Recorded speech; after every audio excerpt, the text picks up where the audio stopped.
త్వరలో మంత్రివర్గ ప్రక్షాళన రాష్ట్ర మంత్రివర్గ ప్రక్షాళన ఉంటుందని తెలంగాణ పీసీసీ చీఫ్ మహేష్ కుమార్ గౌడ్ చెప్పారు. శాఖలు మార్చాలా లేక మంత్రులు మార్చాలా అన్న దానిపైన ఇంకా స్పష్టత రాలేదట.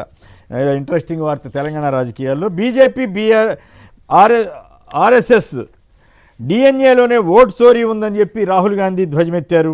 ఓట్లే కాదు అన్నీ లాగేసుకుంటారని తెలంగాణ ముఖ్యమంత్రి రేవంత్ రెడ్డి గారు కూడా అదే సభలో నిన్న ఢిల్లీలో జరిగిన సభలో హెచ్చరించారు ప్రజల్ని. తొలిలాగే మళ్ళీ రెండో విడతలోనూ కాంగ్రెస్దే పైచేయి. 55% స్థానాల్లో అధికార పార్టీ మద్దతు ఇచ్చిన అభ్యర్థులదే విజయం అయినప్పుడు కూడా బీఆర్ఎస్ కూడా గట్టి పోటీగానే ఇస్తున్నట్లుగా కనపడుతోంది. బీఆర్ఎస్ బలపరిచిన అభ్యర్థులు 29% మంది గెలిచారట. తర్వాత స్థానంలో బీజేపీ ఉందట.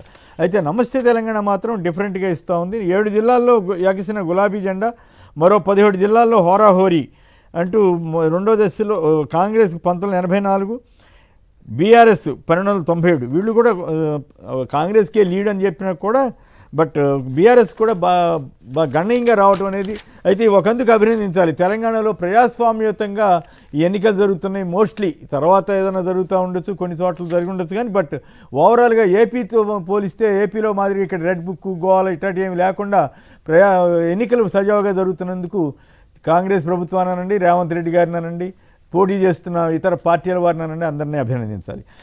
మద్యం ఆదాయాన్ని తాకట్టు పెట్టి అప్పు తెస్తారా?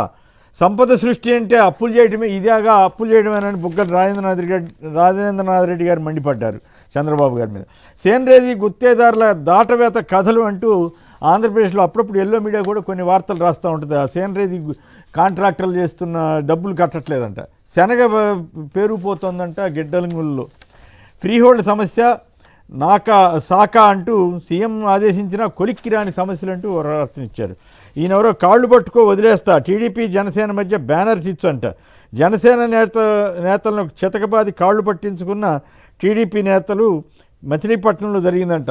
పాపం వాళ్ళు ఎవరు జనసేన నాయకుడే ఫీల్ కానప్పుడు కార్యకర్తలు ఏం చేస్తారు? అలాగే వాతావరణ ఆధారిత పంటల బీమా పథకం కింద నమోదైన రైతుల సంఖ్య ఆంధ్రప్రదేశ్లో కేవలం 5.3 లక్షలు ఉంటే ఛత్తీస్గఢ్, హర్యానా, కర్ణాటక, మధ్యప్రదేశ్లో అయితే ఏకంగా 1 కోటి, అన్నీ 50 లక్షల పైనే. రాజస్థాన్ అయితే 2 కోట్ల మంది అట, ఉత్తరప్రదేశ్ 61 లక్షలట. సో పంటల బీమాకు సంబంధించి ఆంధ్రప్రదేశ్లో ఎంత అధ్వానంగా ఉందనే దానికి ఇదొక ఉదాహరణ. అప్పుడు జగన్ గారి మొత్తం బీమా సొమ్ము చెల్లించడం ఇవన్నీ జరిగినాయి. ఇక పంచాయతీ ఎన్నికలకు రోడ్ మ్యాప్ వేసుకుంటున్నారంట, రహదారులన్నీ రెడీ చేసేస్తున్నారంట, ఎన్నికలు పెట్టడం కోసం తాపత్రయమట. తర్వాత ఇక వార్తలు ఈ డిబేట్ పాయింట్స్లోకి వెళ్దాం. పీపీపీ విధానమే మేలు, వైద్య కళాశాల నిర్వహణపై కేంద్రానికి పార్లమెంటు స్థాయి సంఘం సిఫార్సులు చేసిందని బ్యానర్ వార్త వేసిందండి ఈనాడు మీడియా వారు.